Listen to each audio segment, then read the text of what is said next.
This curiosity about the development of Sanskrit. We usually say that it's the mother of all languages in India. But how can such a perfect language, come all of a sudden? So, what was there behind the development of Sanskrit? You made some assertions there that I don't think can be substantiated very well. A perfect language coming all of a sudden, whereas there's been evidence of a development and refinement of Sanskrit until such point it came to, if you can call it perfect, that word needs to be deconstructed. It came to a stage where you can call it refined. So I believe that it has evolved into where it was. I don't know if there is sufficient information that tells you the various stages in time when it has evolved to that point. But if you look at the early Rig Vedic texts and the works by Shrikant Talagiri and others, that would give you a clue of how Sanskrit was in the olden times and the later periods also. Can you first say Yeah, your name, please? yeah. My name is Srijan. I wanted to ask that since there is a lot of study and research available which says that there was no Aryan invasion theory and the development of civilization within India, what's the single biggest obstruction from the other side because of which we're not able to formally substantiate this or teach it in our schools or accept it in a formal manner? What's the single biggest argument for the other side, which or theory from the other side, which we haven't been able to falsify till now? Well, it turns out that when you shake the Aryan invasion theory, you're shaking the tail of the tiger. On the other side is the whole edifice of the Western identity narrative. They have a quest for their own narrative. It's entrenched in their thought processes today and their universities today that the Proto-Indo-European people who came, they started a trajectory of a certain sort and came into that period of time in that place. It is that narrative that we are up against. So even today, when you see genetic works that attempt to support Maria Gimbutas's works on the Kurgan hypothesis and other things, that is what is coming into play. Our scholars are, in a way, attempting to have a very safe passage over here. If they were to come out and strike it on their own, saying there's no Aryan invasion theory, then the academia and the West, who they are, in a way, they look up to them and they maybe postdoctoral positions, maybe visiting professorships, they need to more or less try to be on the same plane. Either if they're advancing a new theory, then they must also say, what about the Western theory? So we are at a point now with this talk where I'm rubbishing the genetic evidence that they're presenting. I'm rubbishing some of the archaeological artifacts. They exist, but they do not talk about migration. There are artifacts, but they don't talk about migration. So we still have to continue to understand the source of the Western people or accept the Indic notions that the Western people are derived from Indian stock, which is where all the evidence is pointing to. It's not something they are willing to take. I would think there's got to be a seismic shift in thinking in all over the world where we take an evidence-based approach over here, which is what I've been trying to do here. If we advance an evidence-based approach, reopen these questions and show that there are questions all over the place. Hopefully, future scholarship will take it further. But now we know that we are more or less bludgeoned in the head with a huge edifice of the Western narrative. So the question is, here in the slides you established that the Indian civilization is around 24,000 year old. Like Right. we have proofs for that. Sir, so I'm a Jain. I belong to a Jain family, and there are some stories which I kept hearing in my childhood. So one of them is that all this time is divided into 6 Kaal. So we are right now in fifth Pancham Kaal, and in Chaturth Kaal there were 24 Tirthankaras. So, and this is like endless. Like you're going from first Kaal till sixth Kaal, and at that time will like the world will Right. deteriorate, and after that it will be sixth, fifth, fourth, first, and again. So that's how time will go on. Right. I think there's similar theory in Hinduism as well. Right. So can you correlate that kind of theory which with with some of the work which you have done, and if that thing would be correlated to the proofs which you have? Sure. This is a very interesting question. I'm not sure we can correlate it as yet, but we can make some observations on this line of thinking. The Jain cosmology and the Hindu cosmology have got certain relations. For example, in the Hindu cosmology, you have the Yuga cycle. People claim that the Yuga cycle finds first mention in Surya Siddhanta or Naryabhatta's works, therefore it's a recent work, but I don't believe that. It's much more ancient than that. I think there are reasons for saying that also. The cosmological view presented by the Yuga cycle and Brahma's day and night suggests to us a close correspondence with our currently known knowledge systems, that the universe is about 10 billion years old, and also about the fate of the universe. Today, there are open questions whether the universe will expand forever into lifeless, cold places, or will eventually the gravitational action of dark energy and other such things result in a big crunch, again leading to dissolution and starting over. The Hindu and the Jain cosmologies are very, very clear. They say life is cyclic. Life is cyclic. So there appears to be a pralaya, a dissolution of creation, a period of silence, and again a period of creation. Today we have theories. These are theories, including the expanding universe, as Hawking puts it, or a big crunch universe, as others put it. These are all theories that we have. Our current state of measurement of cosmological constants and the rate of expansion and the amount of dark matter do not yet allow us to make a call. So even today, there are satellites that go to outer space and try to make measurements in various millimeters, various levels of the electromagnetic spectrum, whether it is very, very high frequencies or low frequencies. Different satellites have been sent to measure the universal phenomena, to refine our cosmological models, so we can make a call about the fate of the universe, the birth and the fate of the universe. But today's technology, we still don't have a call on it. We have a lot of theories, but no call on it. The Indian systems, I include Jain and Hindu as Indian systems, are very strong in their thought process. They have already put their theory out there. This is what it is. Pralaya. There's going to be a dissolution. There's going to be a period of silence. There's going to be creation again. A new Brahma will start up and there'll be a new thing. We are in the 51st Brahma right now, and again creation will start up. So the question is, how can we validate these things as of today? I think we don't yet have sufficient information. It's interesting that our theories in a Hindu framework, Hindu lens, or a Jain framework, Jain lens, allows us to put forth a cosmological theory that is no less to the theory sitting out there. So one more thing about dinosaurs. What about dinosaurs? So when did they come? Like, do we have any proof in our text that even they were existing?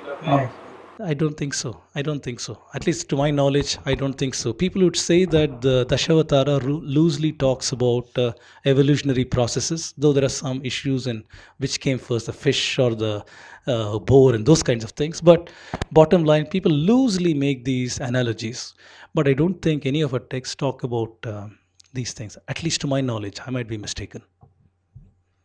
My name is Deepanjali. First of all, namaste, and Namaste. thank you very much for this wonderful Thank you. presentation. Thank you. It really helped us a lot.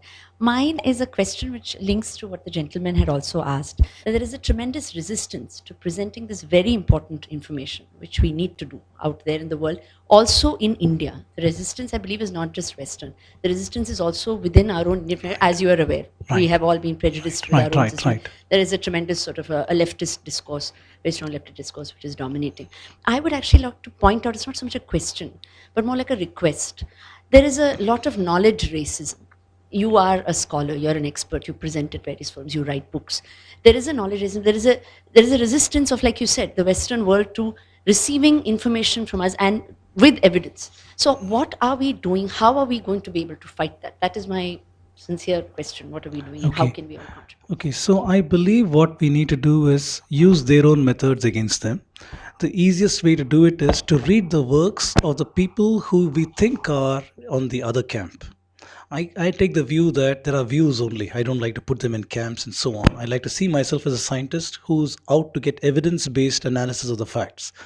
So when we read the critique of, for example, Michael Witzel, he critiqued a lot of Indic scholars in one of his papers, where he said this is the reason why their works are not taken seriously, about how they are not getting into the frameworks set by the Westerners. So if you go to that framework and address it, then there's a claim that can be addressed appropriately. If you read the works of people like Pingree or even Seidenberg, it's very clear the methodologies that they use to advance some of their outlandish claims.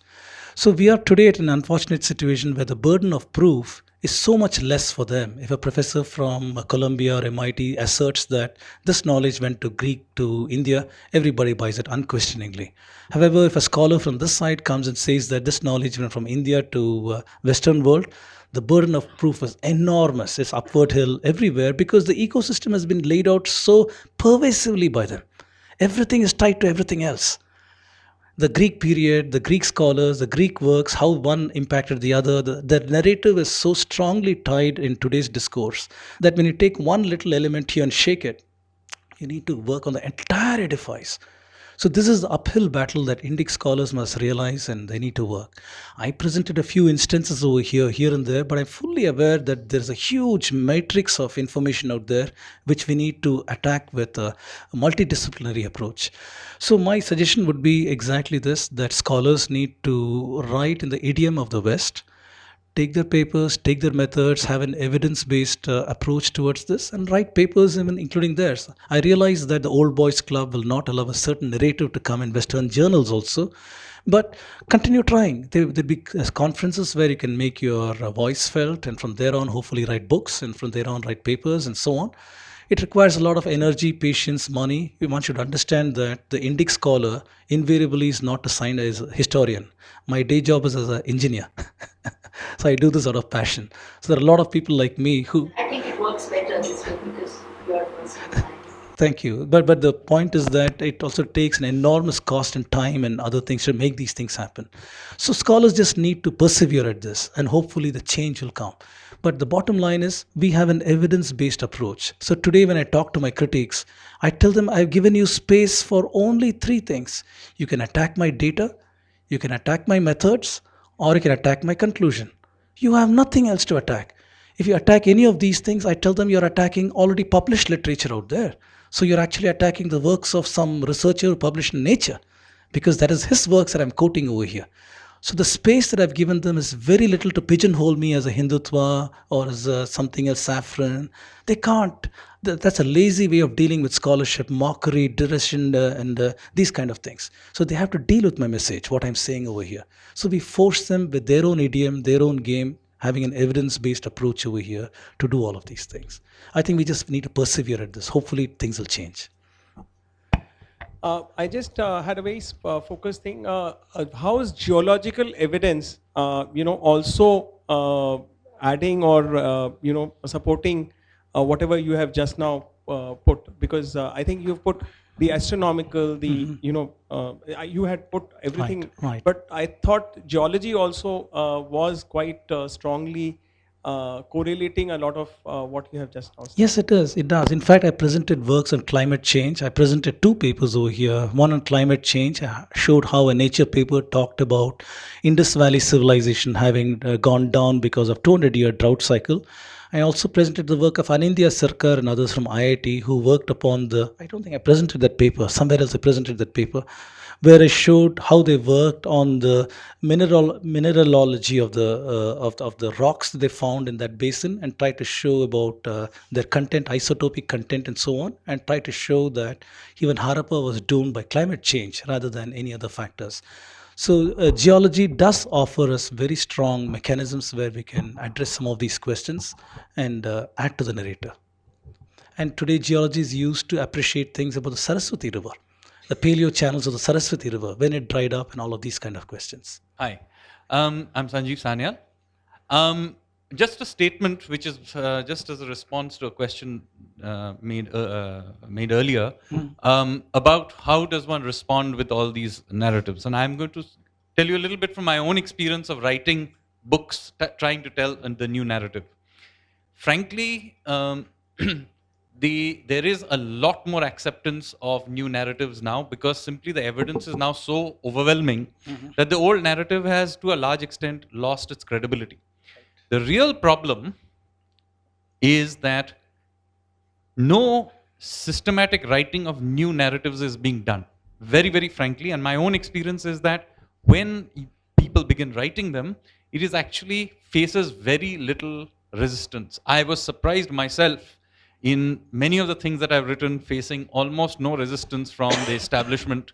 I've gone to even JNU and spoken about many of these things and have got good response. At the height of last year's agitation with Kanhaiya, etc., I went and gave a talk and had no problem at all. So my view is that now the time is no longer to talk about, oh yes, there was resistance and so on. There is now the time to begin writing these new narratives down. We've got to stop talking about why the others are wrong. We have to begin taking all the new data and say, what is a new possible narrative? Number one, this is very important. Unfortunately, not enough of this is being done. We are still stuck too much in disproving the earlier narrative, not writing the new narrative. Number one. The second point is, and which relates to the first, that when this new narrative is being written, we need to expend a lot of energy in making sure that it is evidence-based and is scientific. This is a major, major failure. What happens is, and I am finding this repeatedly in talks that I go to, is that there may be 10 pieces of evidence, of which 5 are good and 5 are weak. Now, maybe because the way our education system is set up, we think that writing 10 points is better than writing 5 points. But in fact, what happens is, by virtue of putting 5 points which are weak, you destroy the value of the 5 points that are strong. And this is happening systematically. So what happens is that there's lots of great stuff to write about Indian scientific achievements without having to make random claims about Vedic flying chariots. And this is a major, major problem of those who want to write new narratives. It very quickly gets hijacked by random claims. So 2 points I want to make. One is the time is has come for writing the alternative narrative rather than debunking the old. And there is actually, in my own experience, very little resistance to it. 2, when that is done, it has to be properly, scientifically, and evidence-based. Making random assertions hurts the cause, it doesn't help it. Thank you, Sanjeev. Those are excellent remarks, and I think very, very valid. Are these claims and this new narrative, is it being done in a more formal manner? That was my question earlier also. That is it like authors like Mr. Sanyal or yourself, you can write books, but will it be accepted in a formal channel? And are actual organizations like, for example, the Archaeological Survey or other organizations which have formal authority, are they venturing into this field and revisiting those narratives or rewriting them? Well, I'd like to corroborate what Sanjeev just said also. Our empirical evidence is that there's an openness to these ideas now.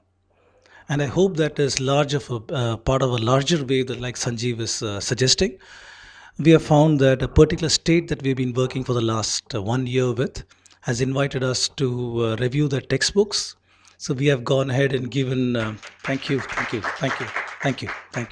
So for the last 1 year, members of the IHEART team have been working the 6th grade, 7th grade, 8th grade, 9th grade. We've given a 150-page review. First time that they've ever got such a professional review where we have detailed out the issues over there. Unfortunately, the reviews are not topical. In other words, it is not as if change this line, change that word. The narrative is deeply embedded in the text in a noxious way. You need to rewrite several sections of it before it makes sense. We don't have the bandwidth to do that. However, we have called out the critics. We've aligned the review along several things like factual errors, errors of distortion, omission, biases, and these kinds of things. We called them out and have asked for change in those things. We are very glad that we have triggered an enormous debate within the state between NCRT officials, people on this side of the spectrum, that side of the spectrum, and so on. For the last 4 or 5 weeks, or actually much more, they've been having continuous meetings to discuss these things. So I'm very gratified to hear that. I was in the state just about 1 week back where I gave a workshop again, and this is the news that I got from them. So that's one good piece of news. Another good piece of news is that we were invited to another state in the strip where it was inaugurated by the education minister himself, who came and wanted to hear this workshop on what do we have to offer over here, where is the evidence for any distortion, this new narrative that we are talking about. So there appears to be at least some kind of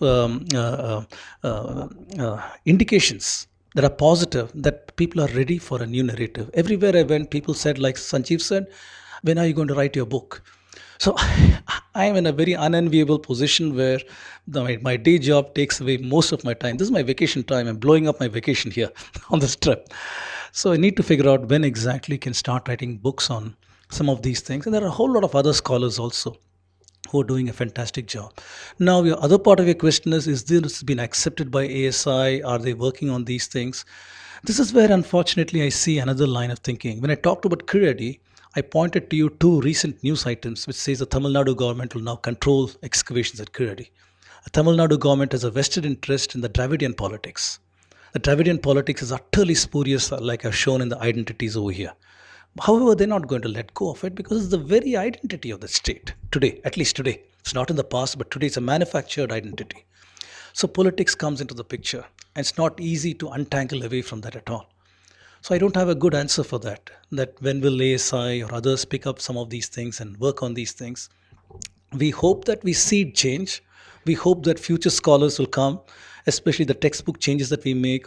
We hope that we can make a difference in the life of young scholars who later on pick this up and take it to greater extents. We hope that process is underway. That's all I can say. Sir, which are these two states, sir? I'm taking great pains not to mention them, and you're asking me to mention them in public. I'll tell you why I am asking, sir. I was not disillusioned, but I knew that whatever is being taught in the social sciences in schools is nothing but true. It is all false. So I am sure that my kids never went to school, sir. To keep them away. But they have to go to the college, sir. Right. So they have picked up whatever I had hid in the past, sir. Now they have become totally anti-national, anti-societal. Right. Any truth which is being told to them, they confront it so violently that I cannot face it. Right. Sir, ये कहानी कब तक चलती रहेगी? I'm very sorry to hear that, but that's a very truth, because today I showed the identity problem of the Indians. We have all these manufactured identities that we are quick to map on ourselves, including the global citizen. But rarely does the underlying unity of the Indian civilization comes. In my talks, I hope I've been able to show there is really an underlying unity to the Indian civilization across genetics, across archaeology, across astronomy, across philosophies, across learning. We have an underlying unity that we don't talk about. That was a thrust of my talk, untold story of Indian civilization. We need to be highlighting this unity rather than the today's textbooks have everything on the basis of oppressor-oppressed relationship. Everything in social studies is in the prism of oppressor-oppressed.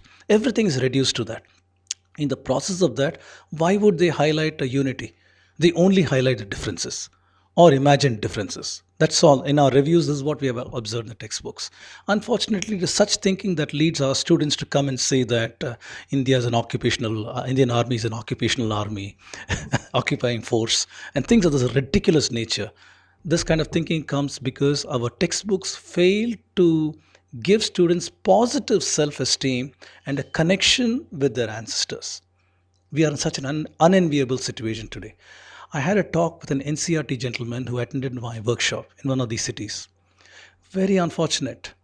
This gentleman came and told me later, why do I care about the ancient and their achievements? I am more concerned about where India is today and where it is going. I don't care about the past. I was flabbergasted, plus I had lost my voice by the time. It was an all-day seminar, so I couldn't confront him. But in addition to that, he had a couple of other very strange remarks to make that told me the shallowness of the argument that they bring to the table. He had suggested to me that genetics is like a Nazi ideology because it is after a perfect race. I don't know where he got that from my talk, because I was trying to say that there is no Aryan gene, no Dravidian gene, no Brahmin gene, no Kshatriya gene. We're all the same. However, he had taken away a different message.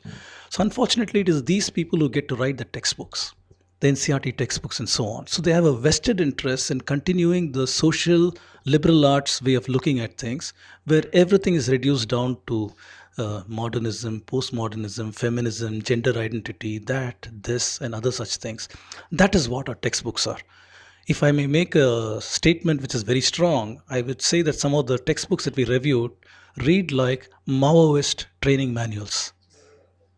I'm not exaggerating. I was shocked after reading some of the respect they have for modern enterprise, the respect they have for capitalism, the respect they have for Indian law and other things, the way they present it subliminally with messages here and there. It reads like a Maoist training manual, not like a textbook that makes Indians link back to their heritage with pride. This is the situation where we are. How do we counter that? This is what I referred to in my question also. I'm sorry. Yes, I know you did. I know you did. Absolutely. Absolutely. It is in the media. I've been a former journalist. Yes. It is in the media. It is in our textbooks. Yes. We have very much encountered that. But like I said, like Sanjeev said, there's a positive message here. We are seeing now different states that are coming forward and asking, we want to correct it. How can we correct it? So this is a positive sign. In the next 2 days, I'll be giving two workshops, one in Coimbatore, one in Chennai, on to school teachers. All day workshops, 10 to 5 to school teachers, highlighting some of the distortions in the textbooks and how we might teach a positive narration of history so that we enthuse young students and young minds with a positive image of themselves and their civilization. I'm going to emphasize the cultural unity of India, the thought, the great unity that is going through across all threads. This is going to be my central message to them also, using evidence-based approach and so on. So there's a positive line in all of these things. Every year that I come to India, I give about 5 to 10 talks of this nature. Now I'm finding the engagement has gone higher and higher. People want to come and discuss these things. Again, a positive indicator. So we hope that by these very small things that we are doing, we'll be able to induce some change. So if I may, sorry, just to keep you continuing, how would you confront that NCRT? If you're recording all of this, and we make a lot of snippets out of this. This is a very common question that comes across. And Why do I care? I wouldn't like to go on a confrontational path with NCRT because I'd seek a collaborative path. One more NCRT gentleman who had come over there had invited me to come to NCRT and give a talk on science-based approach to Indian history. Evidence-based, just the way I did it today. I don't know if it was an empty gesture or it was a valid thing, but I gave him my card and I wholeheartedly shook his hand and said, I'll be very, very glad to do that. So if that materializes, I'd like to seek a collaborative way of working with NCRT. So I wouldn't like to make any controversial statement. So I'd like to think that there are people there who are interested in seeking change and want to see where the directions of change are coming from and posing their narrative in a very firm footing. The same NCRT gentleman also told me, just because I've heard a new narrative, I'm not going to change the textbooks. I'm going to wait to see what a great many others say. When there are 10 or 15 or 20 textbooks that talk about the same thing, then I will change. So he's been very conservative in his approach. And I can't blame him for that. If he doesn't have expertise, he's going to rely on the expertise of others. He's not going to change the textbooks for the next new theory that comes along. Why do I care about the ancients? I care about now. I mean, just your answer to that specific. So why do I care about the ancients when I just care about now? That is the question. So unless I know where I came from, how do I know where I am and where I'm going to? I am not at this point as trajectory in time as a solitary unit on a journey into the future. That is a Markovian model. The Markovian model in mathematics does not care where you came from. It is just a function of where you are and where you're going to next. It's a probability of transition. However, we are connected to the past by a whole lot of chains, the genetic chains, the cultural memories, the practices in our house, the kind of systems that we have grown up with, the kind of memories that we have of our past. These are all the trajectories that go back into the past. Unless we base our civilizational ethos on these things, what are we going to base our identities on? Are we going to call ourselves global citizens? Are we going to have some bastardized version of identity on us that is neither here nor there, partly Western, partly Indian, partly that, partly this? So all of this in the anxiety that all of us should live together.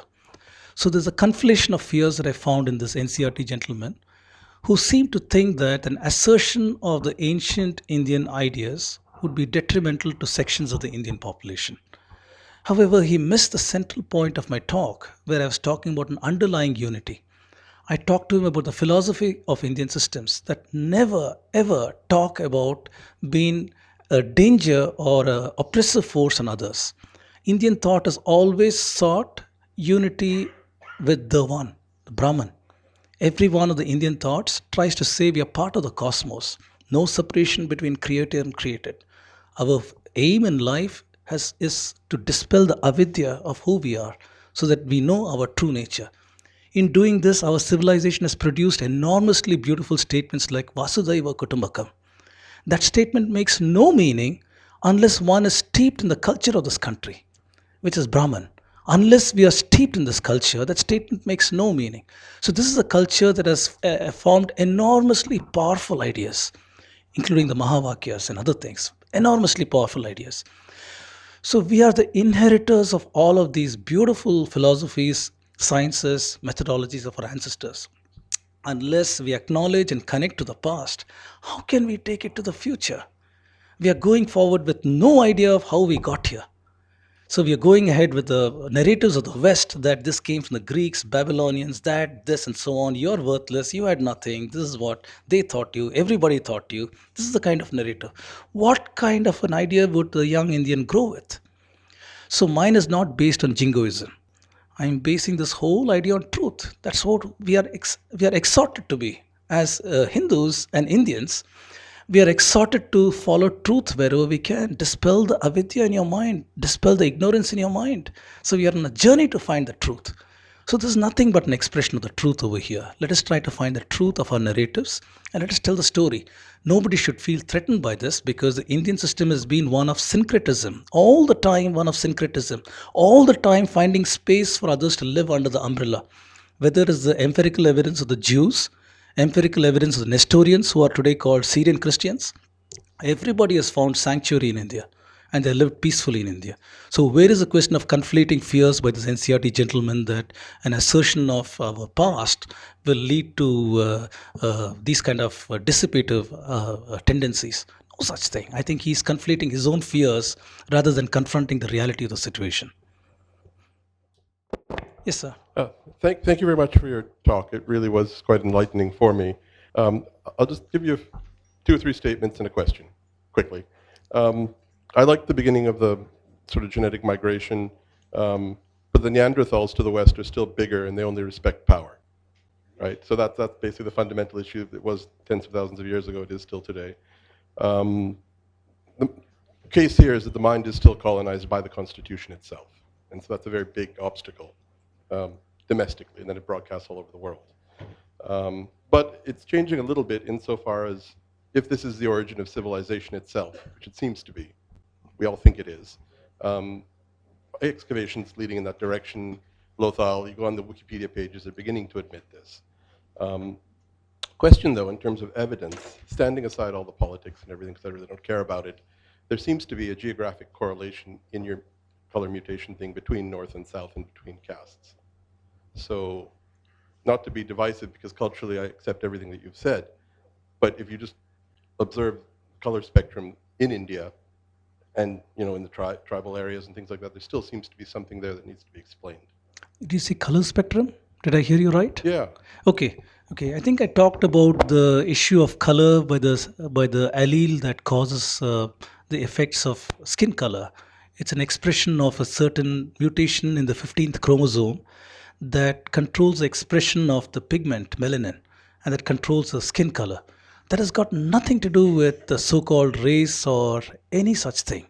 There may be some morphological differences between people, but these are at a different epigenetic level entirely. These are nothing to do with the migration and the things that we're talking about. I'm not questioning external migration. Right. But if knowledge and culture goes back 24,000 years, around the same time that this color thing happened, right? And if knowledge itself, Vedic knowledge, correlates to a specific river that's no longer there, and you follow the river up to the mountain, did the color mutation happen there and then travel downwards 24,000 years ago? I don't know. Interesting ideas that you put. Whether the color mutation and the Vedic knowledge transmission was related around 24,000 years ago, I don't know. Maybe future results with evidence, with data, might be able to uncover something on that. Today, we know that there was a mutation. We know that there was a river. We know that there was knowledge. Now you're trying to connect the three. That's a new narrator. So we need to figure out the evidence for that narrator. We don't have that. So my name is Ashutosh. I'm one of those Facebook Hindus. My question here is I have tried and I've read some of the bought some of the videos. So in this light of this archaeological and astronomical proof that we've tried to build this narrative upon, one of the questions that though the other side asks is, the Kali Yuga is going to be 4,32,000 and so on, Dwapar 8 and then 12 and 16. So that kind of timeline is not supported by modern science. On the other hand, there's an alternative reading of these very things that Kriya Yoga and Swami Yukteswara Giri talks about. That this is not as long as that, and the knowledge was lost when Mahabharata happened because Krishna willed that knowledge be taken away. And the true cycle is, it's only a couple of thousand years, because that is very important for people like me who rely upon your work, quote it and say this is the proof.